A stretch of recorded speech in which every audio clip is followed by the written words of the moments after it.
I think, like millions of people, when I saw the exit poll, I just fell into a state of shock. I'd already looked up to see how accurate exit polls are these days and found out that they're very accurate. So when it came out, I thought, there's no point in staying up for the results now. This is the way it is. It's the way it's going to go. I was pretty devastated. I hadn't quite realised how much hope I'd invested in the idea of a radical Labour government, and just how phenomenally dispiriting it was to see a radical Conservative government instead. It's not actually a Conservative government. This is a government of the radical right. It calls itself Conservative, but there's nothing Conservative about it. It wants to smash things up. There's a famous image of Boris Johnson with a sledgehammer smashing things up. That's what they're here to do. They're here to break down the constraints on capital, to break down the restraints on the billionaires and the other exceedingly rich people who backed their party and who wanted them to get into power. And that means ripping down public protections, the regulations that protect us, the regulations that should protect us from our buildings burning down, that should protect us from our planet burning, that should defend us against the predatory nature of capital intruding into all our lives. They want to rip down functioning and effective public services so that they can hand as much of that section of the economy over to their friends in big business as they possibly can. And for everything Johnson says about the NHS and how I'm going to defend it, we know that the long-term agenda is gradually to erode it and degrade it, death by 1,000 cuts, until people lose faith with it. That's what you do. You cut and cut and cut. You put the staff under ever greater pressure. More and more people leave because public services basically run on goodwill. That's what keeps them alive. The service becomes ever less functional. The remaining staff have impossible pressures put on them, and then it begins to fail. And then people say, oh look, the NHS is failing, schools are failing, other public services are failing. Oh, what are we going to do? We have to privatise them. That's the long-term plan. We know that's the plan, and it's been rolled out for years now by successive Conservative governments, and that's what they'll continue to do. So it won't be like a dramatic break where suddenly we'll go from having a fully functioning NHS to no NHS at all. It'll be the gradual demolition of it until it's almost a relief to have a private system because the public system has become so totally dysfunctional by design. That's the long-term plan. That's very frightening indeed. They will wreck the living world because they will allow their mates with the grouse moors, with the damaging farming practices and with the oil wells and all the other assaults on nature to just carry on doing their thing. That's what it's about.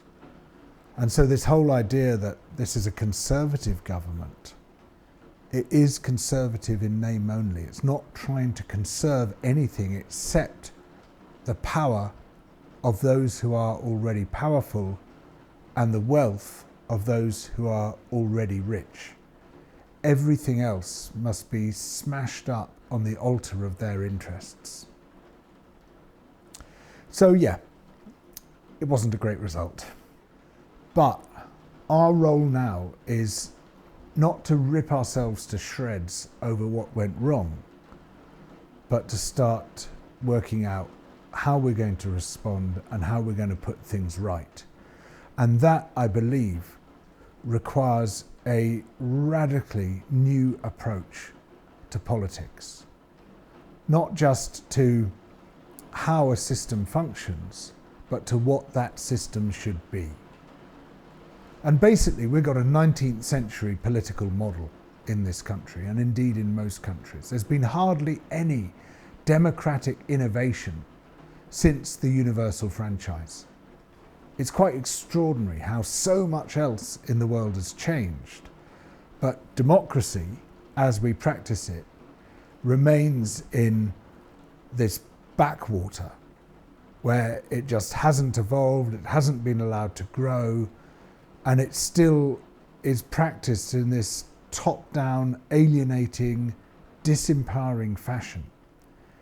And as people who want a better world, a kinder world, a greener world, we're always going to be fighting against the constraints of that system, whoever gets into power. So it's not so much the identity of the person running the system which is important. It is the nature of the system itself, and that is the system that we should be setting out to change. I think there are lots of reasons why the Labour vote collapsed and the Conservatives gained this terrifying majority. I think there was a lot of internal division within the Labour Party. That really didn't help. When people see that your house is divided, it's very hard for them to place faith in it and to believe that this is going to be the stable force that they need in their lives. Obviously, the billionaire press is a massive disadvantage to anyone putting forward a radical agenda. It's going to demonise them. You know, people say, well, Corbyn was obviously the wrong candidate. Anybody putting forward a manifesto like the Labour manifesto would have been demonised. You know, even if they had nothing in their past that could be dug up. The press would just invent something. They were going to find something to try to rip down any leader in that position. And lots of people really liked Labour's manifesto. In fact, there was a survey tool where you could vote on policies detached from any party. So they put forward policies from different parties' manifestos and said, do you like this one, or this one? And people didn't know which party was proposing those policies. Voting on those policies, people came out very strongly for Labour and the Greens, and much less so for the Conservatives. So it wasn't the policy which was the problem. And I don't even think primarily it was the leadership which was the problem. Sure, certain things could definitely have been improved, but any Labour leader putting forward those policies whose aim was to transform this country would have been demonised and ripped apart. The fundamental problem is the incredible grip over our imaginations that the billionaire press still exerts, combined with highly effective and misleading use of social media by the Conservative Party. There was a survey of adverts on social media looking at whether they were true or false, which found that 87-88% of all the ads placed by the Conservative Party were misleading, whereas 0% of the ads placed by the Labour Party were misleading. But this was then pitched as, oh look, politicians lie. And that really achieved what the Conservatives wanted, which was to destroy public trust. Because if people think they're all as bad as each other, then people really struggle to discriminate between who's going to improve your life and who's going to ruin your life. And then they just become susceptible to the sound bites, susceptible to what the billionaire press is telling them. So the misleading campaign on social media meshed very effectively with the misleading campaign in the billionaire press. So yeah, there was disunity in Labour. That was a huge problem. I totally see that. There was a failure to communicate the message very effectively. There was a lot of disarray over Brexit, with a lot of wobbling about what the Brexit position should be. And Brexit also was inherently divisive within the Labour Party. It put Labour in a real dilemma. But I think above all was this just institutional assault by the billionaire press, combined with highly effective and misleading use of social media. I think that's probably the major factor, but who knows? There'll be people arguing over this for the next 5 years. What is the most powerful force? Is it the media or is it politics? I'd say overwhelmingly it's the media. It's through the media and increasingly now through social media that governments are appointed, in effect, because they police the boundaries of what is legitimate and what is illegitimate in politics. They say, you can safely vote for these people, you absolutely cannot vote for these people or the whole country will fall apart. And they still exercise enormous power that's reinforced through the dark ads and the lies on social media. It turns out that social media doesn't undermine the power of mainstream conventional media. In some ways, it redoubles that power. What's very worrying is to see how public sector broadcasters, to some extent, have fallen in line with that. There were some really disturbing incidents on the BBC during the election campaign. I think the one which disturbed me most was the fake news spread by senior journalists about a Tory official being hit by a Labour protester, being punched. It didn't happen. It was a fake claim made by people within the Conservative Party, but was just relayed instantly by some of the most senior figures in journalism as if it were a fact. And that spread instantly around the country. It was picked up by the other media. They say that a lie is halfway around the world before the truth has got its trousers on.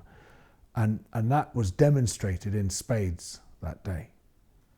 And that lie was deliberately planted by the Conservatives to try to distract attention from Boris Johnson's complete failure to engage with a photograph of a boy with suspected pneumonia who'd been left lying on the floor of a hospital in Leeds.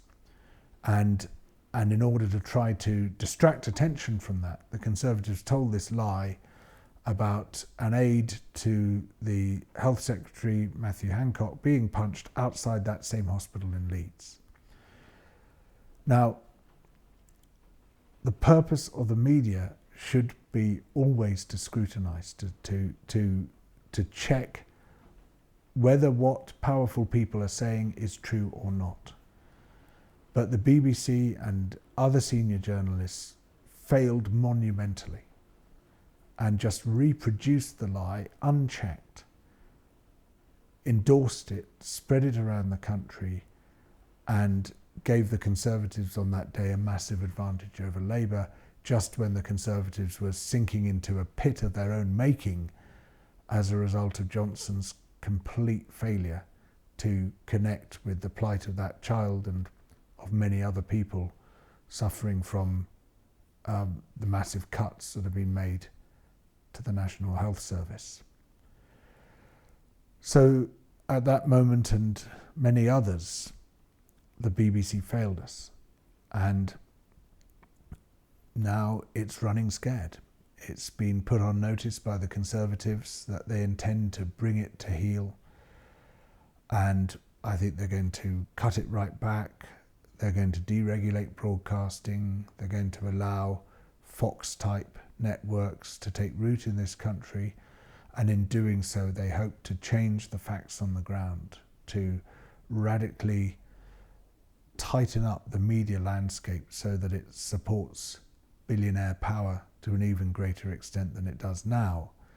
And we end up with television channels much more like those in the United States, which were crucial to the election of Donald Trump. That would mean that we had not just the worst newspapers in the world, but also the worst television stations. When you look at the only Labour leader who has succeeded in recent times, Tony Blair, you see someone who has pretty well gone along with the agenda of the billionaire press. I mean, he went to great lengths to butter up Rupert Murdoch, potentially the most dangerous man on earth. He deleted a lot of important policies from Labour, introduced a lot of policies which were really alien to the Labour tradition. He did some good stuff, but he also did a lot of things which put him more in the Conservative camp, I think, than in the Labour camp. And the fear, the worry is that he had to do that in order to appease the billionaire press, and that if a Labour leader doesn't do that, they can't succeed. And if that is the case, then we really are in a fix. If it is the case that no one could have presented that Labour manifesto, which was a really transformative, important manifesto for making this a much better country, that anyone who did that would have been ripped apart by the billionaire press and couldn't have succeeded in an election. If that is the case, then we have a real big structural institutional problem, and it is called the media. And my fear, my worry is that the media is much more powerful than politics is, and that it can effectively block a genuinely progressive party or candidate from taking power. I just don't think we can go back in politics. Blair, he succeeded electorally, but what we saw throughout the years when he was in power was a gradual erosion of the Labour vote as the difference between the Labour Party and the Conservatives became ever less discernible. And we saw a lot of people peeling away from Labour during those years who have not come back and have looked elsewhere instead. We can't go back to Blairism. It's not going to work. Perhaps Corbynism isn't going to work, even if there's a different candidate. Perhaps we need something entirely different. Perhaps we need an entirely different political system. But it seems to me that in this renewed, furious public argument between Blairites and Corbynites, or whatever you want to call them, we see people really arguing in the wrong terms about the wrong things and on the wrong scale. They're looking inward. They're looking at their own little circle, their own little system, whereas actually they ought to be looking at the political system as a whole and how we can radically change that. But we also have this very depressing spectacle of people in the Labour Party visibly tearing each other to bits in a really rancorous and vicious way in public. What was one of the factors behind Labour's defeat at the election? It was figures in the Labour Party visibly tearing each other apart in a rancorous and vicious fashion. It's just what you don't need, and yet it's happening. So, I'd say just please stop. By all means, have your policy discussions, have your debates about who might the best leader be and the rest of it, but stop killing each other in public. That really doesn't help at all. I think there's a pretty horrible atmosphere developing at the moment, a real sort of sense that people want to purge. Got to get rid of all those people who wanted a different country. Get rid of all those people who supported Corbyn, who had radical politics, because look, they're a failure, they're a threat, they're a danger, and centrists should want to just push them out of politics altogether because they threaten to disrupt the centrist sort of liberal project. And I'd say, well, that's not very liberal. We desperately need a diversity of voices. In fact, we are facing planetary emergencies which politics as usual cannot possibly address. Politics as usual is driving those planetary emergencies, particularly climate breakdown and ecological breakdown.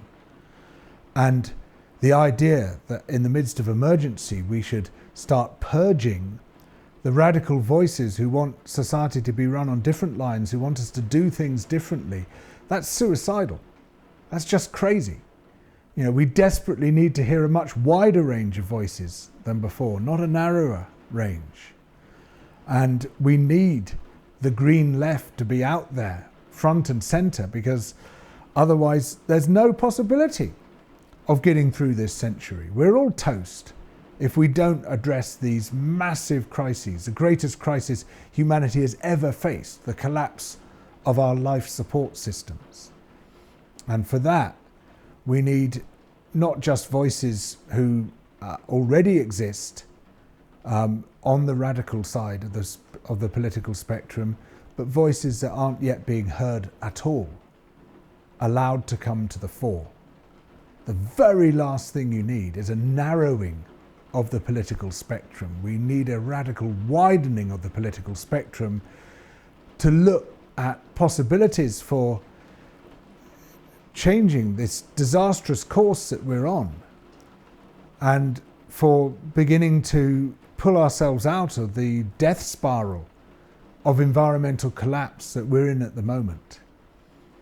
So, to all those people saying, we've got to get rid of those left-wing commentators, we've got to get radicalism off the airwaves, I say, let 1,000 flowers bloom. Let's hear from as wide a range of voices as we possibly can, because we're going to need that wisdom of crowds. We're going to need the genius of diversity to address these existential crises that we face. A lot of people are blaming Corbyn for the result of this election. A lot of people blamed Hillary Clinton for the result of the presidential election that brought Donald Trump in. Now, Clinton and Corbyn are about opposites as far as progressive politics are concerned. They're at the opposite poles of the progressive spectrum. And what Corbyn got wrong was exactly the opposite to what Hillary Clinton got wrong. But both of them have been blamed for those results. People have blamed the opposition in India for the re-election of Narendra Modi. People have blamed the opposition in India for the re-election of Narendra Modi. They've blamed the opposition in Australia for the election of Scott Morrison, in Brazil for Jair Bolsonaro, similarly in Hungary and Turkey and Poland and the Philippines. Actually, blaming isn't going to get us very far at all, because what we're witnessing is a global phenomenon. Something big has changed. What's big is that the oligarchs have discovered the formula for persuading the poor to vote for the interests of the very rich. And that formula includes massive lying and cheating on an unprecedented scale, mobilizing social media particularly to generate mendacious, manipulative adverts and memes and conspiracy theories in order to swing people round or to turn them off from voting altogether, pushing forward killer clowns like Johnson, like Trump, like Modi, like Bolsonaro, who will do whatever the oligarchs want, but present a sort of almost amusing face to the public. And so we laugh along with them and get lulled into a sense that, well, they're a bit funny and a bit weird, so they must be harmless. Clowns have always been exceedingly dangerous in politics, but we seem to have forgotten that crucial history lesson. They have learnt how to channel more and more money into politics, evading the restrictions and the restraints, or having them overturned, as they did with the Citizens United decision in the United States. And then they learn from each other, they teach each other. In fact, very often the same political operatives will hop from one campaign to another. They set up these political consultancies, and one moment they're working in Australia, and then in the UK, and then in the US, and then in Brazil, and the same people keep popping up, constantly refining the model, refining the formula. And what we're seeing is the same characters winning around the world. These very, very dangerous killer clowns, these vandals being put in charge of the art gallery, who then go about improving the precious works in their care with their sledgehammers and their box cutters and their spray paint. So it's a mistake to fixate on one leader or one political party and say, oh, look how badly they failed. Sure, there are failures. In all cases we see failures. We see things which could have been done differently. But we've got to realise that this is happening globally. This is a global phenomenon. Something huge has changed. People who wouldn't have stood a cat's chance in hell 10 years ago are suddenly winning elections all around the world at the moment. Why is that? Because they have worked out the formula for how to do it. If there is a formula for how to do it, there must also be a formula for how to resist it and how to create an entirely different politics which puts the people back where they should be, the owners of power. Democracy must belong to us, and we must look at the new ways of ensuring that that now happens. One of the things we need to do is to ensure that people are much more aware of what is fake and what is real. At the moment, people are really susceptible to fake news.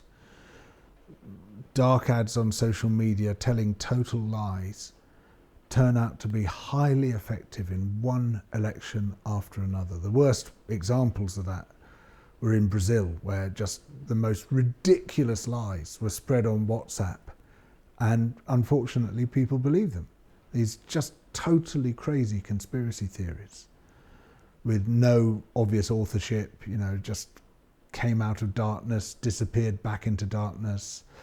Conspiracy videos on YouTube have been highly effective in elections around the world, particularly in Clinton versus Trump, where they all seem to favour Trump. Again, it's not clear where they went. It's not clear where they came from, and a lot of them just vanished straight away as soon as the election was over, so that they couldn't be traced. And the social media platforms have been really, really bad at cleaning this stuff up. Facebook, Google, Twitter, they're all deeply culpable in this. They have completely failed in their democratic duty to protect us from lies probably instigated at the behest of extremely rich people. So we must defend ourselves from lies, and that requires digital literacy, and there are ways of doing that. Interestingly, on the day of our general election, when we got that appalling exit poll and that really depressing result, on that very day in Finland, a 34-year-old woman, Sanna Marin, was chosen as their Prime Minister, and she's the complete antithesis of Boris Johnson. She could not be more different. She's got inner strength, she's got humility, she's collaborative, she's empathetic, she just seems like a nice person. And that happened at the same time as our election happened. So what's the difference? Well, we can't import the whole Finnish model. There's a lot of path dependency here. They've got their own peculiar history. We've got our own history. You can't just translate one mode of politics into another country.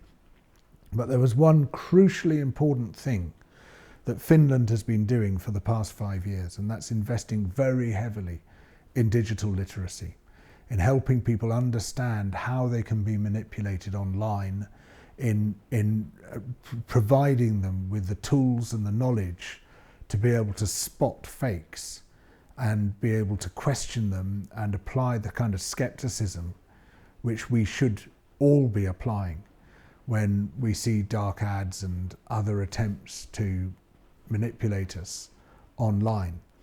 And Finland has been judged as the country with the highest resistance to fake news now because of that digital literacy campaign. Now, obviously, we can't expect Johnson or Trump or Modi or Bolsonaro to introduce an effective digital literacy campaign because they don't want their own lies exposed. But you don't have to rely on governments to do that. So the Democratic Party in the US has now produced a guide to confronting online lies and exposing them. And I think what we need to see amongst progressive parties all over the world is a coalition against fake news, putting massive pressure on the social media platforms, on Google, on Facebook, on Twitter, to clear up their act, to just take a completely different attitude to the laissez-faire one that has dominated them so far, but at the same time to have this huge digital literacy guide to help people navigate their way through this really dark space that social media has become. So that's part of it. But we need to dig much deeper than that. We really need a new political system, a new set of political structures. And we can start to build that without waiting for the permission of any central government. The problem we face at the moment, and almost regardless of who is in power, is that we have a very top-down 19th century model of politics. We have a group of people at the centre who in the 19th century would have all been men stroking their beards and twirling their whiskers and saying, right, what does this country need? What does the empire need? And sitting in a smoke-filled room and making their decisions. And today the characters might have changed and they're not wearing frock coats, but the basic model remains the same. We, the wise people, powerful people at the centre, will sit down and decide what the agenda will be, and then we will pass that down to society and create change by that means. So a group of people within a political party will write the manifesto. They will then hope to be elected and turn what's in the manifesto into government policy. They might then put those policies before us in the form of a consultation, which is almost always a con, because they've made the decision before they publish a consultation and they just want a show of public acceptance behind it, and they will very often slant the questions in a particular way so that you can't ask the bigger questions which need to be asked, and it's just you tick the boxes to say yes or no, and they make you feel like an idiot if you say no. So they give you this fake consultation, and then they put it before Parliament and turn it into legislation, and they say that's the way we're going to make change. That's their model of change, and it's completely top down. And it treats society as a linear, simple entity, whereas we know that society is a tremendously complex entity. It's a complex system.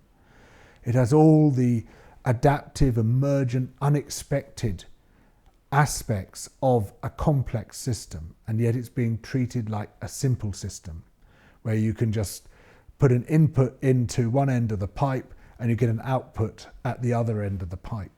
That is what's wrong with our political model. What we need to replace that simple, linear, top-down political model with is what I call political rewilding. Is a system which is run and owned by the people and comes from the bottom up, uses the complexity of society as an asset, not a liability, sees it as something which is great, and allows unexpected, emergent, adaptive things to happen which no one could have predicted at the beginning of the process. And what we see in nature is that simple systems are extremely fragile and prone to invasion and to collapse. They're not resilient. Whereas complex systems are far more resilient, are far stronger, have far more internal struts which hold them together. If we allow politics to function as a complex system, it will be far more resilient against ethno-nationalism and supremacism of all kinds, and against the interests of the oligarchs, and against all the people who want to subvert our democratic nature and democratic will.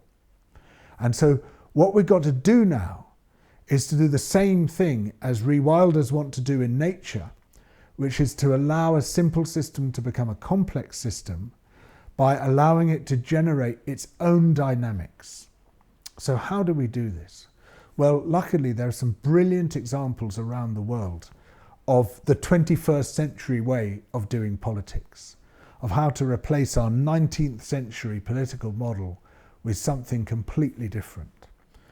There's a brilliant example from Porto Alegre, the city in the south of Brazil, which, though it's not as good as it used to be, for a few years produced the absolute model of what we call participatory budgeting. And what this means is that the people of the city set the budget. It's an extraordinary process. 50,000 people a year were coming together to decide how their tax money should be spent in Porto Alegre. And up until that point, the money had really been captured by the oligarchs and by the mafia. And so you would find some massive funding given to a project run by someone's brother-in-law, which was completely useless for the great majority of people living in the city, but made one or two people exceedingly rich at public expense, whereas people were dying through unnecessary communicable diseases and bad water and had terrible public transport, and everything was going wrong, wasn't being fixed at all because the public money was being given to these white elephant projects which the mafiosi were making money from.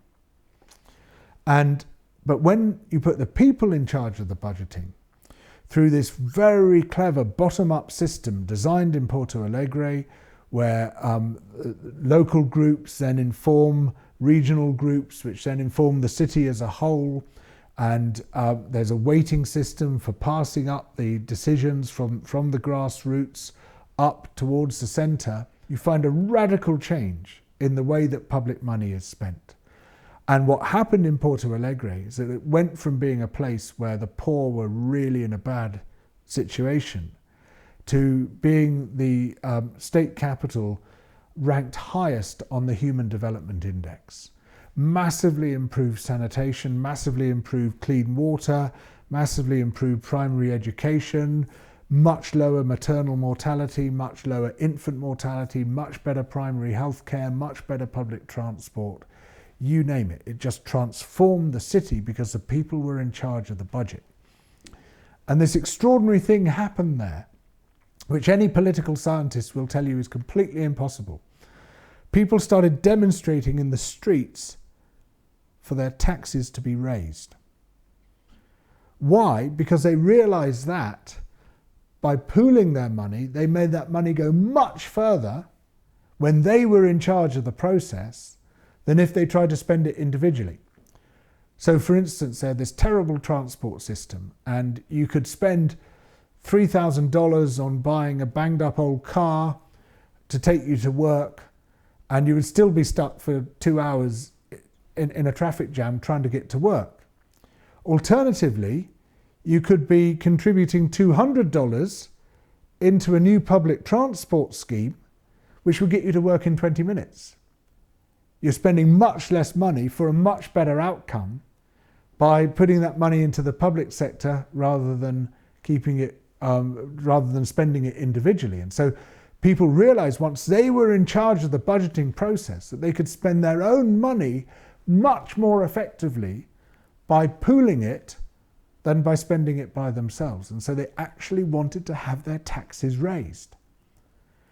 We've seen a similar process in Madrid with the program called Decide Madrid, which effectively allows people to come together to determine the future direction of their city by proposing ideas, by voting on those ideas, and then the council is effectively obliged either to adopt those ideas or to produce a really good reason not to adopt them. And that's very important for the trust in politics. You've got to come up with a very well-reasoned argument for saying, look, you know, we might like this idea, but the problem is this and that, and actually maybe there's a better way of doing it, which could be the other. Very similar thing happened in Reykjavik in Iceland in the aftermath of the financial crisis there. We're beginning to see very powerful examples of genuine people-owned grassroots politics developing around the world. And yet this is not reflected in mainstream political theory at all. Even the Labour Party still has a very 19th century model of organisation. And through the rewilding of politics, through allowing complex, self-organised, self-generating political systems to develop, we make the identity of power at the centre much less important. It matters much less who's in charge in Westminster, who's in charge in Washington. But actually, at the same time, we can start to change the entire context of power so that you're far more likely then to have representative people in charge, rather than just those who are controlled and run by oligarchs. We don't need to wait for government to do this for us. Government is not going to do this for us. We start doing it at the municipal level, in the towns and the cities. So where there are favourable local authorities, we put pressure on them and we work with them to design these completely new grassroots politics. And this stuff happens best at the local level. That's the level from which society can be transformed. Trying to do it from the top down, trying to control things from the centre, it never worked. And it works even less in the 21st century than it did in the 19th century. And so the real driving force for this is going to come from the towns and the cities. And the great thing about that is that many of the towns and the cities are in friendly hands. There's a lot of really progressive councils who would like to do a lot better, but don't really have a way forward. And I think these models, these new grassroots models from around the world, they provide that way forward. So we start working with those councils and we start designing the new political models at the local level. We don't wait for anyone's permission to do that.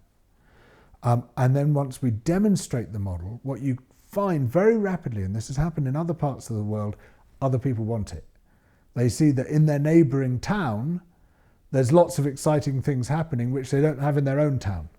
So the demand for that new politics begins to spread and begins to grow and gradually can transform the nature of the whole nation. And then it's much harder for the oligarchs to get a grip over political life. At the same time as working on the long-term project of political transformation, changing the whole political system, we also have to attend to the short-term crisis that many people in this country now face, which is going to be continued austerity. It's going to be continued exclusion and marginalisation. There's going to be a rising tide of xenophobia and hatred. There's going to be attacks on marginalised groups. It's even central government policy now. They're going to attack Romani gypsies and travellers. That's in the manifesto. They're effectively going to cleanse them from national life by stamping out their culture. They've said that in the manifesto, and they've published a consultation document to the same effect. So the first thing we need to do is to stand in solidarity with everyone who is likely to be victimised by this government, with everyone who's likely to be marginalised, neglected or excluded by this government.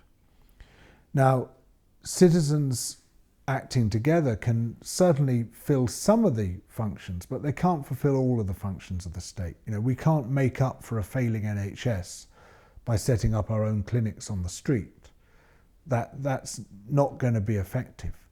But what we can do is to redouble our support and giving to the people who are going to be left in the cold by this government, literally left in the cold in some cases. And that charity is no substitute for justice. I completely accept that. But it's the best we can do in current circumstances. And we have to stand in solidarity. There will be ever increasing numbers of homeless people over the next 5 years, people in a desperate situation who need our help, whatever help we can give. Ideally structured through charities where people actually have the institutional means of providing help to people who don't have a home. There's going to be increasing number of people, of families in need, whose children aren't getting enough to eat, who have to visit food banks to survive, whose basic needs aren't being met. Well, again, you know, you really want structural change, but in the absence of that, we must be giving to food banks. We must be supporting them as well as we can. It's not a substitute, but it's the best we can do, and we must redouble those efforts. We double down on our efforts to help the people who are being marginalised. And we have to stand in solidarity with the ethnic groups, with the marginalised groups who are going to be the victims of racism on a far greater scale now than before, because that racism is being licensed from the centre.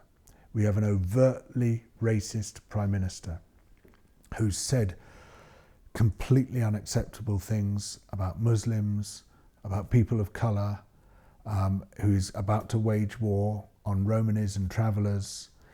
And this provides a licence, a social licence to racists. Go out and beat them up. That's effectively what it says. And that's what people are doing. Just since the election already, we've seen a marked rise in racist assaults. And, we know that the authorities aren't going to do nearly enough to prevent that from happening. So we have to be vigilant, and we have to help defend people who are subject to racist assaults as best we can. Stand up, stand in solidarity with them. And in some cases, that's going to take a lot of courage. We're going to have to be strong people together. No one must be left to face the consequences of this election alone. We can't afford to let anyone fall through the cracks. We must support each other. And we can do so much more together than we do alone. By ourselves, we fall into despair. But if there's enough support and solidarity, we can keep a lot of people from falling into that pit. And we can help them to survive the very tough times that are coming. It'll never be enough, but we do everything we can. We know that just as there is a formula for the oligarchs to take power, there is a formula for defeating them and for ensuring that there's a far more effective and robust democracy than we've ever witnessed anywhere. And I'm beginning to see the first strands of what that formula might be. And I actually think it's very exciting. So yeah, this is a time of despondency, but it's also a time of hope.